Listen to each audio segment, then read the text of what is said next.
Okay. ముందుగా విశాఖపట్నంలో ఉన్న మీ సినీ జర్నలిస్ట్ అందరికీ ప్రత్యేక కృతజ్ఞతలు. ఇవాళ ఇక్కడికి వచ్చినందుకు ధన్యవాదాలు.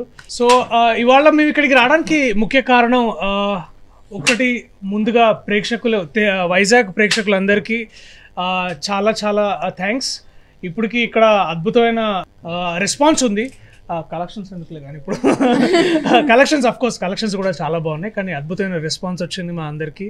అండ్ దానికోసం ఇక్కడున్న ప్రేక్షకులందరికీ ప్రత్యేకంగా కృతజ్ఞతలు. చాలామంది మమ్మల్ని అభినందిస్తున్నారు. ఎందుకంటే పైగా ఈ డైరెక్టర్, ఇక్కడ దర్శకుడు కూడా మన సీతంపేట కుర్రాడు కాబట్టి మాకు చాలా పెడతా అని స్నాక్స్ తీసుకొచ్చాడు. సో చూద్దాం సాయంత్రం అదేమవుతుందో. అలాగే ఈ సినిమాలో మరో ముఖ్యమైన పాత్ర పోషించిన విషిక, ఈ అమ్మాయి కూడా విశాఖపట్నం అమ్మాయి. నువ్వు కాకినాడ కదా, సారీ. సో బట్ తెలుగు చిత్ర పరిశ్రమకి విశాఖపట్నానికి ఒక అవినాభావ సంబంధం.